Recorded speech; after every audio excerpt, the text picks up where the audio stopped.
ibintu umunani uzarota mu nzozi zawe ukavuga uti birarangiye noneho Imana igiye kunsubiza. Uze kunega amatwi neza kugira ngo utaza kugira ikintu na kimwe kigucika. Bishobora ko bijya bikubaho cyangwa se byarigeze kukubaho cyangwa se bizakubaho, hanyuma ukamenya ukuntu uzaba warabyumvise kuri Fastborn TV show. Hari igihe abantu barota inzozi ariko ntibamenye igisobanuro cyazo, cyangwa se ukazirota, wamara kuzirota ugasanga wirukanse ugiye kubaza abantu. Hari abantu baba barigize abadanje, abahanuzi, akakubwira ati izo nzozi reka uri hafi gupfa no gusenga cyane, cyangwa se akakubwira ati uri mu byago kabaye, nta kintu nagufasha, ihangane, ubwo nyine kakubayeho. Uyu munsi rero nagira ngo ngiye ngusobanurire, nkubwire n'itandukaniro ry'ibyo bintu ukuntu bimeze. Reka tugendere hamwe akantu ku kandi kugira ngo ubashe kubisobanukirwa, ariko none numara no kubisobanukirwa nukumve ko birangiye ngo uvuge ngo inzozi zanjye nazirose kabaye, ubwo ngiye kwiryamira nshyira akaguru ku kandi bitangiye gucamo. Oya, ahubwo ni ugushyiramo imbaraga ukazisengera, ndetse ukagira gute, ukanakora cyane, kuko buryo na Bibiliya iravuga ngo Imana izaguhera umugisha mu kazi ukora. Ikintu rero usabwa gukora mbere na mbere, nk'uburyo bwo kudushimira, kora subscribe, hanyuma ubundi nkwihere amahugurwa y'ubuntu rwose wibereye aho ngaho. Icy'ingenzi uko ufite smartphone utateze, nta n'ahantu wasinyishije ordre de mission ngo uvunike, ahubwo ugahugurirwa hano kuri Fastborn TV show. Inzozi za mbere uzarota ukavuga uti Mana urakoze. Nuryama mu nzozi zawe ukarota umugati, uzavuga uti wow Mana ugira neza. Ibi ngibi ndabikubwira kubera ko ushobora kuba warabirose cyangwa utarigeze ubirota, ariko noneho ndabikuzaniye kugira ngo ubisobanukirwe, umenye n'imva n'imvano yabyo. Umugati buriya ufatwa nk'ikintu gikomeye cyane. Umugati ufatwa nk'ifunguro rikomeye. Murabizi neza no mu isengesho ryacu tujya dusenga rya Dawe uri mu ijuru, tujya tuvugamo ngo Mana uduhe ifunguro ridutunga umunsi wa none. Ariko iyo tugiyemo nuza kuko urabizi burya ano masengesho twagiye bayakorera translation cyangwa bayakorera ubusobanuro aturuka mu ndimi z'amahanga. Ubundi iri sengesho mu Cyongereza niho barivuga neza, aho dusenga tuvuga ati Mana uduhe, mu Cyongereza bivuga neza, bavuga ati Mana uduhe umugati udutunga uyu munsi. Dawe uri mu ijuru nyine murarizi. Rya sengesho rero mu Cyongereza baravuga ngo give us our daily bread. Sibyo se? Murabizi, abantu mubizi, musubireyo murisome neza, muraza gusangamo harimo umugati. Ibi ni ibintu bigaragaza yuko umugati uvugwa muri rya sengesho ni ikintu gikomeye cyane. Ndetse buretse n'ibyo ngibyo tubikiranye yuko murabizi na Satani, Yesu ajya gusenga yiyiriza, yarasenze igihe kinini cyane, hanyuma Satani aramwigaragariza, ashaka kumufatirana kubera ko yaramaze igihe asenga ashonje. Satani ashaka kumufatirana, aramubwira ati niba uri umwana w'Imana koko, kama wewe ni mtoto wa Mungu kweli, mu Kiswahili niko bavuga, kama wewe ni mtoto wa Mungu, fata iribuye urihindure umugati. Yesu murabizi ukuntu yamusubije, ntabwo uri bubigarukeho. Ndagira ngo mwumvishe ko nuramuka urose inzozi mu buzima bwawe ukarota umugati, uzavuga uti wow, ibi ngibi noneho bitangiye gucamo. Hari igihe umuntu akora bikanga, ukasanga urakora ariko ugasanga reka ntabwo bikunda neza. Nuramuka urose izo nzozi rero uzongera agatege, ndetse uzirotere, uzisengere hanyuma wizere yuko bigiye gucamo rwose. Izo ni inzozi za mbere nari nkubwiye. Ntabwo ko ngiye kubwira inzozi umunani uzarota mu nzozi zawe mu buzima bwawe, ukaba witeguye ko nawe ugiye kugafata ukamera nk'abandi. Yes. kabiri ndashaka kukubwira inzozi uzarota ukavuga uti nanjye ngiye kumera nk'abandi, success, iterambere, achievement, ibintu bigiye gukunda. Nurota igisiga ndaza kugigusobanura neza. Igisiga murakizi, cyitwa igo, twese turabizi. Hanyuma nuramuka ukirose rero ukakirota mu nzozi zawe, igisiga buriya gisobanura ko ni icyaremwe kigira intumbero, kigira icyerekezo, kigira success mu bintu byose gikora. Buri igisiga uzarebe kiba kiri mu kirere, hanyuma uburyo gitangajemo kikamanukana umuvuduko uteye ubwoba, hanyuma kikagira gutya kikavizira ifi mu mazi, hanyuma kigahita cyifata. Urumva uburyo ki igisiga kirenze, niba kimanuka hejuru kikamanuka nko muri metero nk'eshanu mu mazi, kigahita kivizira ifi kikayifata, kitaye ibindi bintu cyahuye nabyo mu nzira, kigahita gifata ifi. Nuko ngo igisiga kirarenze, niyo mpamvu bakubwira ngo kigira iterambere ryihuse ry'ako kanya, kandi ibyo kigiyemo cyo byose kibikora neza. Igisiga rero ni cyitonderwa, niyo mpamvu nuramuka ukirose mu buzima bwawe uzavuga uti Mana ugira neza. Uzaba waronse, ndetse niba ushaka kubyumva neza, kubisobanukirwa neza, fata Bibiliya yawe usome muri Yesaya. Muri Yesaya, Bibiliya niba utayifite ngenda bigufashamo kugira ngo tubashe gusobanukirwa neza ibintu navuze. Yesaya urasoma 40, Yesaya 40, 30, Yesaya igice cya 40 umurongo wa 30. Nuhasoma neza uraza gusanga ibintu nakubwiye bivugwamo. Yesaya 40, reka nze mbigufashemo rwose niba utari tayari. Yesaya 40 umurongo wa 30. Yesaya 40 umurongo wa 30. Yago Bibiliya yanjye ndabona nazi ibyayo iri kumvanga, ariko icyo nakubwiye nuko izo ngizo ari inzozi za kangahe? Za kabiri nari nkubwiye. Nuramuka urose igisiga uzamenye ko success igiye kuboneka mu bintu byawe. Ibi ngibi tubivuga tubishingiye cyane kuri Bibiliya, yego, kubera ko niyo dufatiraho icyitegererezo. Murabizi duhora dusenga, amasengesho yose tuyaganisha ku Mana, hanyuma Imana nayo ikagira gute? Ikadukorera mu ngata, ikagira gute? Ikatuburesinga. Iyo rero wagize gutya ugahirwa, uravuga uti Mana warakoze. Hanyuma inzozi zikurikiyeho ngiye kukubwira inzozi bita inyama. Ubundi iyo urose inyama, bamwe bajya babeshya abantu, umuntu akakubwira ngo inyama iyo uzirose ngo bisobanura ngo uburozi, ngo bagiye kukuroga. Oya, inyama murabizi neza yuko no mu mafunguro y'abantu b'ibikomerezwa bajya bavuga ngo nta birori bitagira akaboga, nta birori bitagira inyama. None inyama ziribwa n'ubundi n'abantu bakomeye. Bisobanura rero yuko iyo urose inyama ubundi bivuga yuko ugiye kuva mu cyiciro rurimo, cyangwa se warubayeho nabi. Urumva inyama uzajya ubasha noneho kuzihahira, uzibonere, uzirye nk'umuntu ufite ukuntu umeze.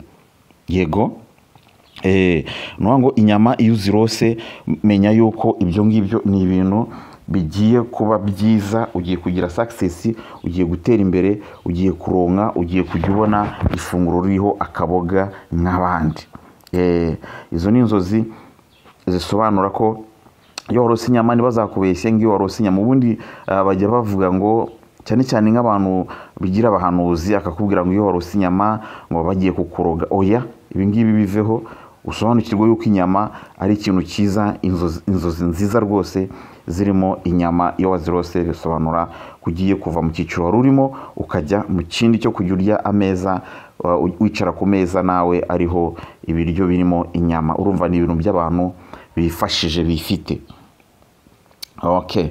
Hanyuma ikindi kintu ngiye kubwira ngo nuramuka uryamye ukarota amaziranoki, cyangwa reka mbivuge mu kinyarwanda cyabyo amabyi, nuramuka yarose uzamenye ngo urose inzozi nziza.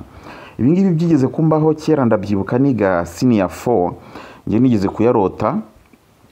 Hanyuma ndayarota, icyo gihe mbiganiriza umunyeshuri twiganaga, hanyuma arambwira ati yewe warose iki? Narose amabyi. Ko ndabyuka nigeze kuryama ndota amabyi, ndota ahantu barimo kwenga, urana kwa kundi muri mu cyaro bakenga umutobe. Hanyuma umutobe bari barimo kwenga, hanyuma tugiye kubona tubona ahantu twari turimo twengera inyuma y'umuvure hari amabyi, ngo hari amabyi menshi cyane. Hanyuma ndabirota icyo gihe, mbimuganirije ukuntu yambwiye, nzabibabwira mu kiganiro gitaha. Ariko mu minsi yakurikiyeho ndakubwiza ukuri nararonse, ndaronka, mbona minervari, mbona ibintu byinshi, kandi urabona ibintu byo muri internet wasangaga ari ugukubitwa gusa, nta kintu umuntu ariho. Byaje kungendekera neza ari icyo gihe ndabyibuka. Sobanura ko inzozi z'amabyi ubundi ngo biba bibi iyo wazirose urimo kuyakandagira. Kuyakandagira nibyo bibi, kuko buriya bivugwa ko ahubwo uwagize ibyago by'uko amahirwe yawe wayatakaje. Bwo bisaba gusenga cyane kugira ngo ujye uzirota nibura urimo nko kuyakoramo urimo nko uyabone gutya nk'ahantu bayahataye cyangwa se yuzuye ahantu ukuntu, ariko utayakandagiye. Yes. Natanye nkubwira ngo ishimwe ryawe dukeneye ni ugukora subscribe, ugakora like, hanyuma ugaca no muri comment tukatubwira ati ngewe izi nzozi nigeze kuzirota. Twihuse rero reka tujye kuri nimero ya 4. Nimero ya 4, nkubwire ngo umunsi uzaryama ukarota amafi. Amafi uzamenye ko ni ikimenyetso cyiza cy'iterambere. Ni ikimenyetso cyiza cy'iterambere. By'umwihariko amafi murabizi ko no muri Bibiliya avugwamo, murabizi neza, yemwe no mu biryo Yesu yatubuye, yafashe ifi imwe arayitubura, ihaza abantu benshi bari bateraniye hariya. Ibyo ni ibintu bigaragaza yuko ifi rero ni inzozi nziza, ni inzozi z'iterambere, ni inzozi zirimo success, ni inzozi zirimo achievement mu bintu ukora. Umunsi uzaryama ukarota amafi, mu by'ukuri uzamenye ko ibintu byabaye byiza mu buzima bwawe. Imana yakwibutse nawe hari ukuntu byagenze. Ndaza kubivuga nihuta kugira ngo nibura ubisobanukirwe. Ikindi ubwo tugeze kuri kangahe? Kuri 6. Yes, 6. Tugeze kuri 6. Umunsi uzaryama ukarota inzuki. Buriya murabizi neza ikimenyetso cy'inzuki impamvu ari cyiza. Murabizi Abisiraheli babwiwe yuko bazaragwa igihugu gitemba amata n'ubuki. Ubwo nimvuga inzuki ujye wumva n'amata. Umunsi wayarose nayo ntabwo uzaba warose nabi rwose, uzaba warose inzozi nziza. Amata n'ubuki ni iki? Igihugu gitemba amata n'ubuki ni iki? Nango ni igihugu kirimo ibyiza byose. Nagaruka kuvuga ngo ni igihugu kirimo inzuki zizajya zibaho ubuki gusa. Oya, ni igihugu cyuzuye ibyiza byose. Nawe tekereza ubasha kubona ubuki, ubonye ukuntu ubuki buvuna, inzuki ziba zakoze cyane zibugeraho zavunitse, ariko noneho bukaryoha kubi, bukaryoha ni inzozi zigaragaza yuko uba warose neza igihe uzaba warose igihe uzaba warose inzuki uzavuga uti noneho bya bintu maze iminsi nkora reka nshyiremo agatege Imana igiye kunsubiza. Yego, twihute cyane dusimbuke tugere kuri karindwi aricyo kibanziriza icya nyuma.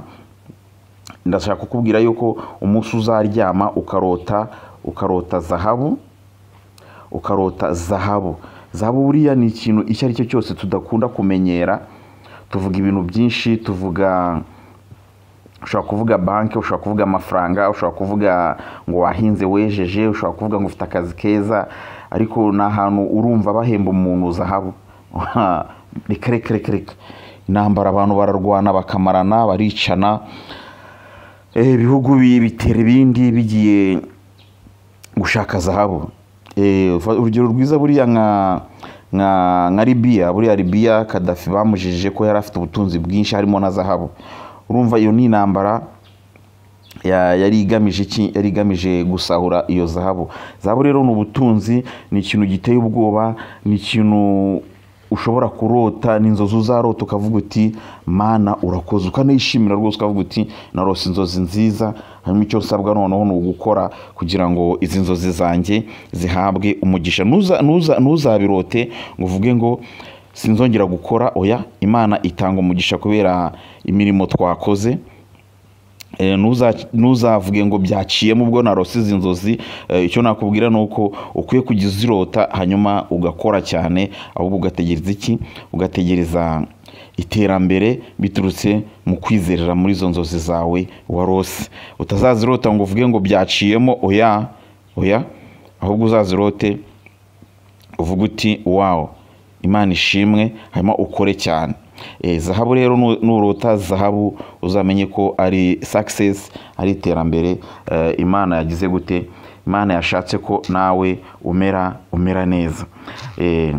Ndaza gusoreza ku 8 nkuko nabibabwiye, ni inzozi 8, hanyuma ari nazo zisobanura nanone umubare 8. Uyu mubare 8 n'uburota, urabona 8 akenshi abantu bazi kuwandika neza. Iyo wanditse agace ko hepfo kaba kangana n'ako hejuru. Ibindi bingibi bisobanura uburinganire, ibintu bingana ku murongo, biri balanced. Ni ukuvuga ngo iki gihe n'urota izi nzozi 8 bisobanuye ngo nta kintu uzigera ubura mu buzima bwawe. Ugiye kujya uba ufite buri kimwe, ufite umuryango mwiza, ufite urukundo, ufite amafaranga, ufite ibiryo, ufite imodoka, ufite buri kimwe cyose ku murongo. Turumvikana? Ufite buri kimwe cyose. Ngira ngo 8 reka nkwandike urebe, iyo uwanditse gutya ubona agace ko hejuru kangana n'ako hasi. Turumvikana? Ibingibi rero bisobanuye ngo ni iterambere rya buri kimwe uzajya uba ugifite. Guys, munyumve neza, umubare 8 nuramuka uwurose mu nzozi zawe uzamenye ko kabaye nawe ugiye kugira success nk'abandi. Bigiye gucamo, bigiye gukunda. Ngo umubare 8 usobanura ko ibintu ugiye kujya uba ufite bizajya biba bingana 100%, ibintu byose bihagije. Yes, mbonye imvugo nziza nakabaye nkoresha, bihagije. Ufite buri kimwe kirangana n'ikindi, nta kintu ujya wifuza ngo kibure, buri kimwe cyose uragifite. Yes, reka nsoreza ahangaha ku mubare 8 nkushimira nkubwira ni nyabona, ariko ibi byose tuba twabiteguye turimo gukora kugira ngo tubikumenyeshe, kandi tuba twakoze, tuba dukwiye gushimwa. Ishimwe tugusaba rya mbere ni ugukora like kuri iki kiganiro, hanyuma ukaduha subscribe niba uri mushyashya, kugira ngo bigaragare ko wadushyigikiye mu byo twakoze. Ndagushimiye, twamesta muri aka kazi, ibiganiro byacu nakagaruka umunsi ku munsi. Reka Imana ikumera umugisha. Niba warigeze kurota umugati, niba warigeze kurota inyama, niba warigeze kurota amabyi, amaziranoki, ikinyarwanda kiyubashye, niba warigeze kurota amafi, niba warigeze kurota igisiga, niba warigeze kurota se inzuki